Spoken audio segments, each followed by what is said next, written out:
This video is brought to you by chocolate milk. No, not really. But yeah, go drink milk. It's healthy. I guess we could call this a Game 7 preview, but it's going to be a little more than that. I wanted to talk about, well, there are so many topics to talk about. Tyrese Maxey is a special player, a special prospect. You know, we've seen it all year long, really. Every time this kid's been able to not only step on the floor, but actually step on and stay on the floor. Yeah, Doc, give this kid minutes. A lot of minutes. Not just this game, but moving forward as long as he's a Sixer. Play this kid. But I want to talk about why he's special. The kind of player that Tyrese Maxey is so rare to find in the NBA. There are 3 players in the, now, there's some guards you like to kind of copycat, but they're not real good at it. Cough, shake, milk, and cough. But there are only 3 starter level players like Tyrese Maxey in the NBA. Cy Gilgeous-Alexander of the Oklahoma City Thunder, Chris Paul of the Phoenix Suns, and that guy in Brooklyn called Kyrie Irving. That's it. What do Cy Gilgeous-Alexander, Chris Paul, and Kyrie Irving all have in common? They are combo guards. What does that mean? It means you have a point guard with scoring ability. A point guard, although in Chris Paul's case, he definitely is more of a pure point, but he has scoring ability. So I could consider Chris Paul a combo guard. Even though it depends. That's the beauty of Chris Paul. And I would love if Tyrese ever got there, is Chris Paul can choose. Am I going to burn you with my... Oh, Trae Young is also a combo guard. So, okay, there's 4. Combo guards have the ability where I could beat you with the pass, or I could beat you with the shot. I could beat you with my ability to score off a dribble, or I can use my ability off a dribble to set up a big man down low. Combo guards are so hard to find. As a matter of fact, I would say this. A combo guard is rarer than Ben Simmons. You know, I said it before, Lamar Odom, Blake Griffin. If he ever met his upside, I thought you could be a quicker, more athletic version of Chris Webber. I could think of more comparables for Ben than I could think of for Tyrese Maxey.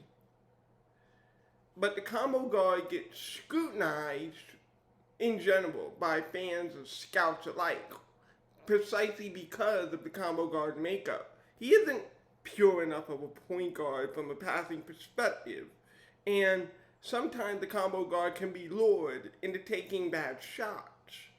Combine that the combo guard, you know, in the switch-heavy nature of the NBA, you know, Tyrese Maxey is a 6'7" wingspan. He could probably guard from 1 to 2, maybe a couple of fees, depending. But combo guards in general don't have the versatility. And that's why a Tyrese falls in the draft. That's why a Trae Young had questions. And I do believe that scouts, when you see what Trae Young has become, you see what Steph Curry, he's another combo guard, but he is so unorthodox that it would just be stupid to put him in this video for all intents and purposes of Tyrese Maxey.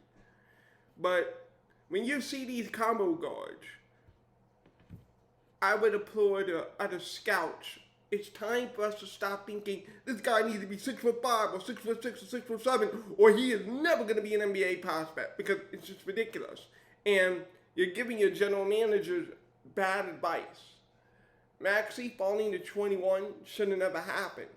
And that's a failure on the scouting community. We have to admit it. As a scouting community, we did not do the job. We didn't look into the tape. We didn't say, what can this prospect do? We said what he can't do. And that's really the case for every sleeper. Every sleeper in every draft is because a scout or several scouts didn't pour in the tape, didn't, research it enough, We scouted like Ben. We didn't put the time in. In my case, as it regarded the case of Tyrese Maxey, I did not think. Now remember, we only really hired bemoaning like a week and a half or 2 weeks before the draft. It was still Eldon Brand, the sense of the Colangelo people, and their philosophy, which had been a solid philosophy, have actually gotten them some good rotation players in Landry Shamet and Matisse Thybulle. And obviously you get Tobias Harris, but boy, do you miss the rotation player that is Landry Shamet. But the philosophy of the front office was, because we are in contention, we don't necessarily have to go for or shouldn't go for the young player. It's why Isaiah Joe got a promise from the Colangelo people. And it's really, the reason this draft is a crapshoot or not a pure science is because way too often you go into generalities. So this was a generality the other way around. It's like only a senior, only a real older player can be a part of a rotation. And that's not true. In order, think about where these stars came from. They were young players. They were rookies. LeBron was a rookie at one point. Look, Kevin Durant was a rookie. Kyrie Irving was a rookie. Obviously, high-ranked rookies, top 3, top 4, top 5. But they were rookies. It doesn't mean that they were not good or good at basketball. It's like when you're using age to kind of be like some sort of safe gap. But historically, for scouts, it's actually turned you wrong more times than not. Look at Peyton Pritchard for another example. Senior, this kid had incredible shooting ability, good court vision, should have been a first-round pick, was the first-round pick by the Boston Celtics, but if they did not pick him, he would have fallen in the second round. From a scouting perspective, we have got to do a better job of staying out of generalities and look at the game tape. The game tape is what shows you, not how old he is, not even what college he went to. Look at the prospect from a fair and unbiased perspective. That's how you escape the Jahlil Okafors of the world. And the Ben Simmons case, from a scouting perspective, I'm not even talking about how he's become as a Sixer, but from a scouting perspective, how did everyone miss this? Because the things that you miss with Ben Simmons are things that's hard to quantify unless you're looking for it. And there was one scout in particular who looked for it, and that was Jonathan Giovanni, now of ESPN, formerly of Draft Express. Mr. Giovanni questioned Ben Simmons' commitment to the game, questioned his heart and his motor at times, which you could see the motor with the rebounding. He had 9 rebounds yesterday, but when you think about Ben's size and speed, you think about that game where he went 16, 15 rebounds. Just like Andre Drummond, he could be a beast on the boards, so why not? Rebounding requires something called boxing out and using your shoulders. It requires, you use a swim move, you use your speed, get in front. Playing the big man position requires the physicality that Ben just, quite frankly, doesn't play with on either end of the floor. He's a soft, finesse big man, and he's played the game soft and finesse. Ben and Kristaps Porzingis could literally be in a room together and make a baby of basketball. They are the same kind of player. They may be big, but they're soft, they're lacking on the interior. And because of that softness, it spiraled down to everything else in his game. Everything else about Ben's game, from a perimeter standpoint, driving hard to the rim.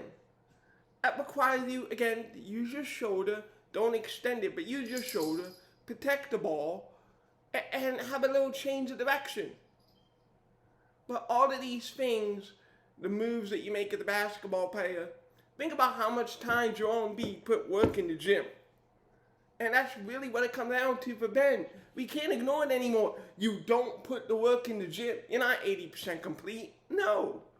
With that softness on the interior, I know you can play tougher. I know you can play with more of an edge on the inside. You're 6'10", not 6 feet. Actually, that's a perfect example. Russell Westbrook. Or hell, Tyrese Maxey. Look how Tyrese Maxey, literally he dived for the ball, locating the basketball. With Ben, it's a 90% effort thing. I don't even want to use the word mental, because if I use the word mental, that's just going to be another thing. No, I feel like Ben is at the point right now where he needs someone to be in his face to say, you're not giving me enough effort. You're not giving me effort on the boards. You're not giving me effort as a screener, making hard contact and rolling to the rim. You're not flashing the ball, the big man. 100% of Ben's troubles is his effort. His effort is zero. And we feel like, oh, it's such an offense. It's not an offense. It's not like we're saying, wear blackface or something like that, some extremely insensitive and inappropriate thing. No, we're saying that your effort from a 48-minute perspective, actually hell, from a 10-minute perspective now it looks like, is just not there. And it's completely fair to say,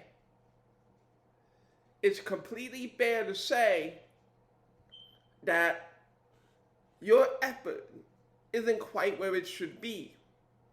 And that is the exact opposite of Tyrese Maxey. Tyrese Maxey, we've heard the stories, and you see it too. Remember, I mentioned it, and Folkland has mentioned it as well. No training camp. Not really. 2 weeks.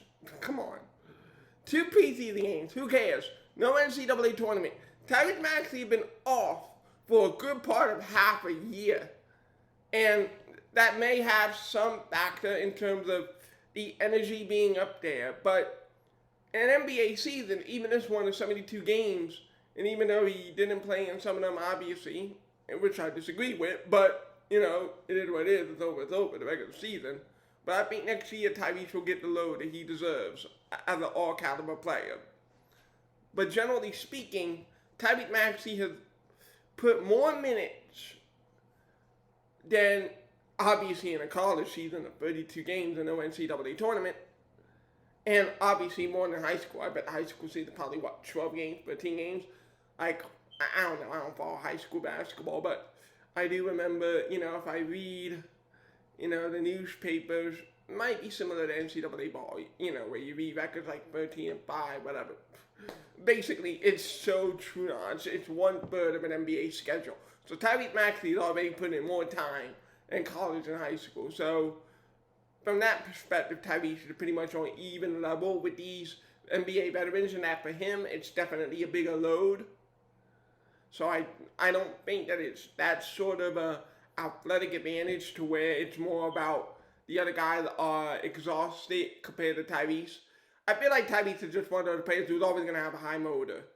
He has a quick first step, lightning speed, change of direction. Change of direction is the most important thing. From a perimeter perspective, I may mention it this countless times, Ben is a straight line driver. There aren't that many straight line drivers in the NBA anymore. I'm sorry. You had to change direction, you had to move left to right, you had to move your hips, you had to get the defender on your hips. You can't be a straight line driver in today's game anymore. I actually think the last pure straight line driver might have been Julius Erving. Yeah. So that says it all from a straight line, I don't change direction standpoint. And so it's easy to guard a driver, a downhill driver in half-court situation, particularly where you don't change direction. Tyrese is the opposite. Tyrese changes direction on the move.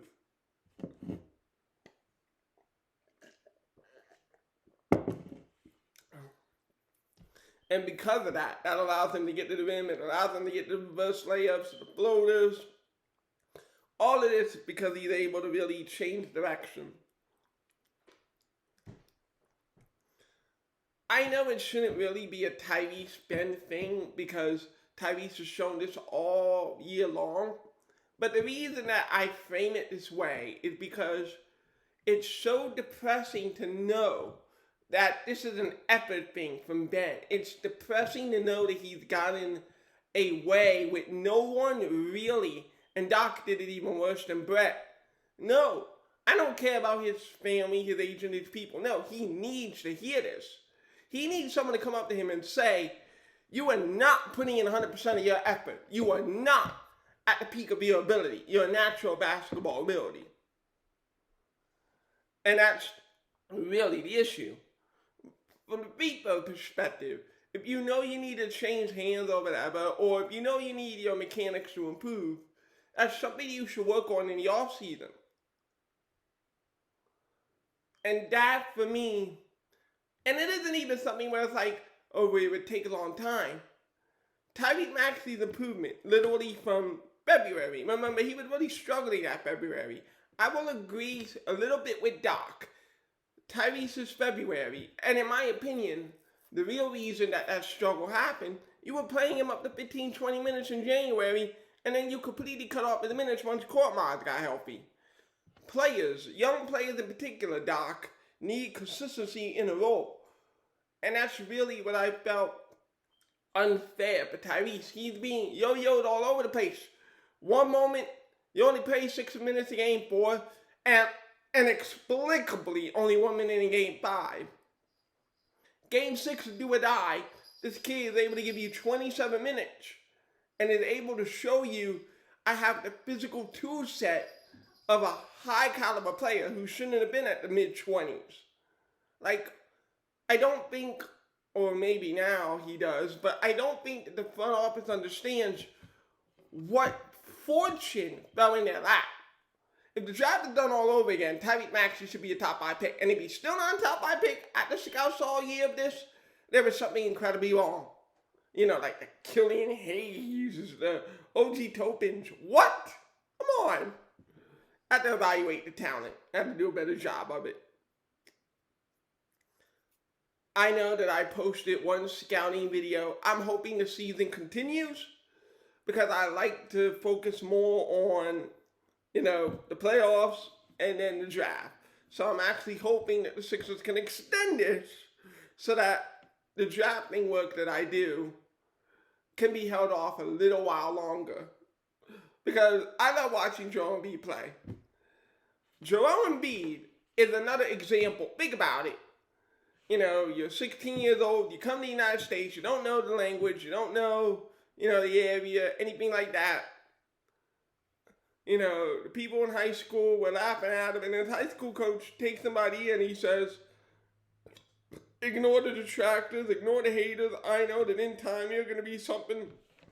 And he was something. Because Joel Embiid put the work in the gym. That's why, you know, it's kind of done. Once you show yourself to be the kind of player that Ben is, in terms of, I don't put the work in the gym, I don't think I have to do this. When you see a rookie putting more work in 1 month than you put in 5 years, it's done. It's done. No one's going to be for this. Like, and no one should either. The problem is that this unfolded in the playoffs. And it unfolded with a new head coach, with a new offensive philosophy, with a new structure that made Joel Embiid the MVP. Allowed Tobias Harris to go downhill. Allowed the rookie to come in and use a skill set in a setting to be successful. You have players who have more question marks than you did take advantage of the opportunity that you did not. So what does that mean from other general managers around the league, other scouts around the league? There was a reason why Daryl Morey did this, and it wasn't just because of the collapse. Daryl Morey was also thinking in the back of his mind, this guy's player value has just plummeted before my very eyes. Because effort cannot be taught. It can only be kicked into his ass. Something, someone, or some situation has to happen for Ben to say, you know what? My NBA career is worth enough to me that I will put the time in the gym. I will make sure that I'm a better free throw shooter. I will make sure that, you know what? The jump shot, it is important. It's important for every player in today's NBA. I will develop a consistent jump shot, and I will shoot that jump shot on a routine, regular basis moving forward in my career, whether I'm in Philadelphia or not. You would have thought that he would have been humbled after game 1 in 2018 against the Celtics, only 1 point. But this is infinitely worse. This is, you're going to be somewhere else. But you're not going to be somewhere else with a clean slate.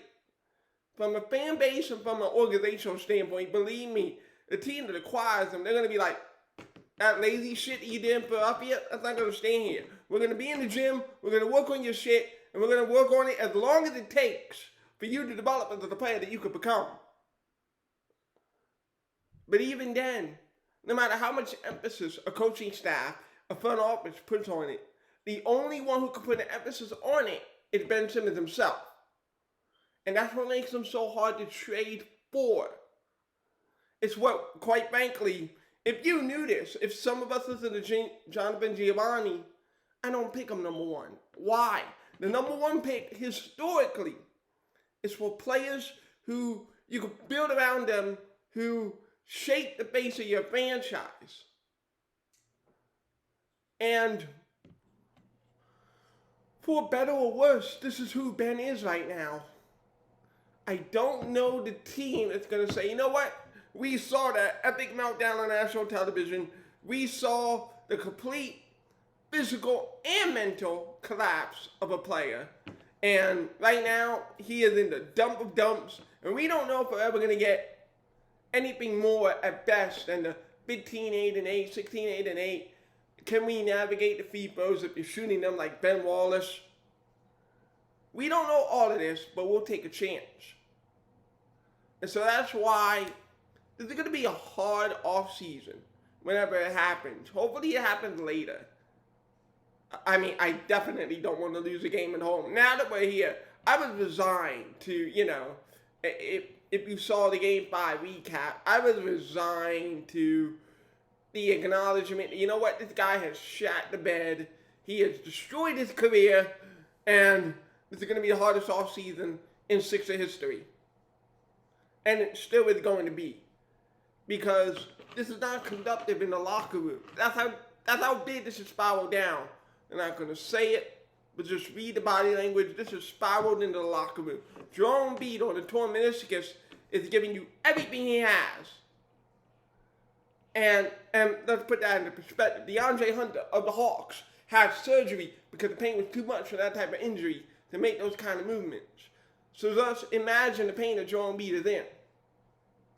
When you have the entire team but one man put in the maximum of their effort, it's going to poison the locker room. It's going to poison the locker room, and it poisons the mind of Joel Embiid. Think about it. You had a Game 4 collapse, especially the Game 5 collapse, where you went off. Maybe one of the best games Joel Embiid has ever played was that Game 5. And then to lose that game in that fashion. For Joel Embiid, the reason he didn't want to talk to the reporters, to Charles Barkley had a criticism about it. I'm going to answer Charles. Joe didn't want to talk to the reporters because he didn't want to say what was on his mind. I know that feeling. Everyone knows that feeling where you're so pissed off, you're so angry, and bet your horse he's angry at a certain number 25 that he didn't want to say something that could really derail the season. But it exists. When the off-season does come, Joe's going to talk to Daryl Morey about it and be like, we tried, we really put everything into it, and now it's going to be it's either him or me. It's either him or me. Not necessarily in that we can't play together, but that he's not good enough to play with me. That's the bottom line. He's just not good enough. Now, the other reason we got here, not only from the mentality perspective that Jonathan Giovanni talked about, but about all the good things that he showed at LSU. Let's talk about that. I'm sorry, this is going to be a longer video than usual, just going on multiple topics. It's an off-day sort of thing, multiple topics. When he was at LSU, he played power forward. LSU played a scrub by the name of Tim Quarterman. Now think about it. I give grief to Brian Colangelo for everything that he did, especially considering you see what the Bucks are doing in Sacramento. So there were definitely other options. However, at the same time, you don't know the Markelle shoulder happens. And to be frank, Markelle Fultz was that combo guard. He was the combo guard that you needed. Because nobody thought that this guy was a point guard other than Brett Brown. The moment that Brett Brown made that decision, he destroyed Ben's career. That right there. Now, Ben is 100% responsible for his own development. But I am saying the circumstantial decisions others made contributed to it. No one in their right mind. Go look at any draft scouting report for 2016. No one believed that he was a point guard. No one ever said that. Because he's not. You don't have a handle. You don't have to change the direction. You can't play low to your gravity. You're 6'10". And it was the same thing, a little bit with Porzingis in terms of, oh, you're a unicorn. No, you're a big man. You either need to go to the basket, or if you are shooting big man, shoot the ball.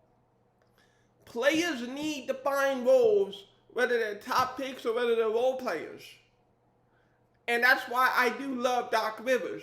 Doc Rivers puts players in defined roles. Unfortunately, he has the habit of picking players for the wrong role. Cough, Shake Milton, cough. But at least he defines their roles, which for a player is big, it's huge, it's important. If Doc Rivers were here from the beginning, I feel like a lot would have been different for Ben Simmons. I feel like if Doc, you draft Ben, you see Ben, and you're like, okay, he might be a good open court player, he might be a good distributor in open court, but you're a power forward.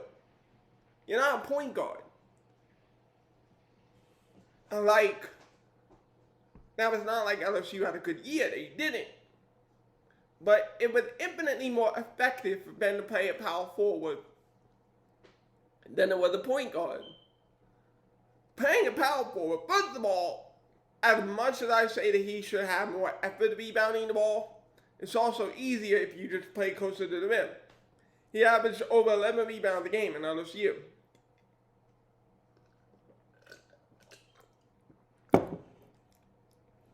He shot close to 60% because, again, he was either in a high post situation, you clear it out, shooter spaces, you get Ben on a one-on-one mismatch, and then obviously Ben has to take advantage of that mismatch, which, without any money, without any big fame, Ben had to quote-unquote earn it, and so that's why he was more aggressive. So that's another part of it. Now with the money, do you have the will? Do you have the drive? But generally speaking, put Ben on the block, and he could drive to the rim. Ben didn't really have a great post game at LSU either, but if you're tall and you have that quickness, you can have that Thaddeus Young. That was my comparison. It's like quicker, more talented Thaddeus Young. To me, the big what-if question for Ben is going to be, what if no one tried making you into LeBron and Magic? What if people just looked at you for who you were, rather than who they wanted you to become? You're never going to be next LeBron. You're never going to be next Magic. You don't have anywhere close to their perimeter game. It's the same thing with Giannis. Giannis, you're a power forward. The Bucks isolating this guy on the top of the key, we all see it, right? I think the story of Ben and Giannis, who have been true parallels, is this. Stop! I know they're big and talented. They do things they shouldn't do. But they still functionally have a position. And the 5 positions of the basketball court exist. They're real. Point guard, shooting guard, small forward, power forward, center. No more of the, I guess you can play a small ball center, etc. But you're giving up rebounding, you're giving up interior defense. It's the rule, it's the lay of the land of basketball. It is unchangeable. It is indestructible. It cannot be changed. The reason you went through all this is because after Shaq retired, you didn't really have many big men, but now you're getting good big men again, and so now the positions return to their normal functionality. That's how it is. The 5 positions on the court matter, they exist, they're real. And I feel like if Ben Simmons, if anyone looked at him, like I would have looked at him and be like, you're a power forward, that would have changed so much of Ben's life. Because I would have been to Ben, okay, let's work on that drop step, let's work on that shoulder, let's work on that mid-range jump shot from 18 feet, let's get you to an Amari Stoudemire.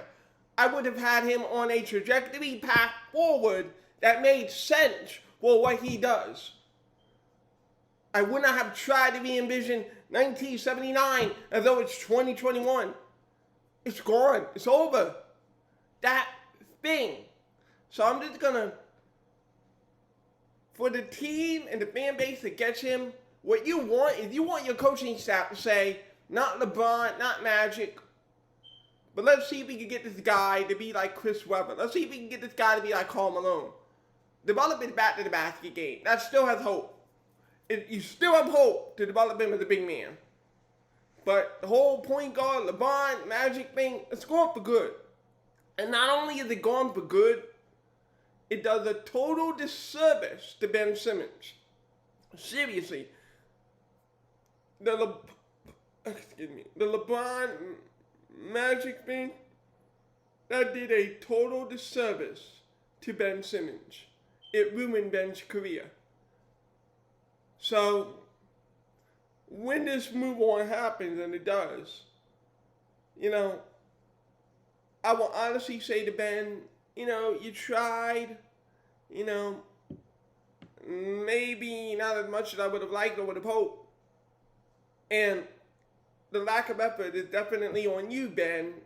But when I look at it in totality, I can't help but feel, what if people didn't try to make you Magic or LeBron? What if people looked at you for what you were doing at LSU, what you were really actually doing in LSU? What if people just kept you in forward, developed you as a big man, what you would have become then? At the very least, you would have been more consistent, you would have been able to have a game that flows with other teammates, and you might have been able to coexist as a star. I feel like if that had happened. But unfortunately, you're 25 now, and you're 5 years in the league. I don't know if it's too late. Is it too late to get you back on a path, on a singular path? I don't know if that can really change. And it's so amazing for Philadelphia to be back here again. We were just here with Carson Wentz. This is the same damn thing. You tell the quarterback to slide, not slide, ruin their mentality. Same thing here. In order to avoid this, whether it be for the football team and their front office or the basketball team and our front office, you want to avoid this for the future, scout the players they are, evaluate the players they are, stop thinking, what if? You can only think that what if they show the skill set. Do that and you'll save yourself historic bust stories. That's all. I just wanted to get out. I'm impressed with Tyrese Maxey's work ethic. I'm impressed with Tyrese Maxey's game. I'm impressed with Ben Simmons' work ethic. Game 7, give me a lot of Tyrese Maxey. Give me a lot of Joel Embiid in the low block, mid-high post. The things we've been doing to get to this point. Tobias Harris, be aggressive, be Bernard King, attack the rim. Steph Curry, continue to do your thing. And I think we got this, and I think we get to the Eastern Conference Finals. But this series was a great series for the long term. Because in this series, it is what it is.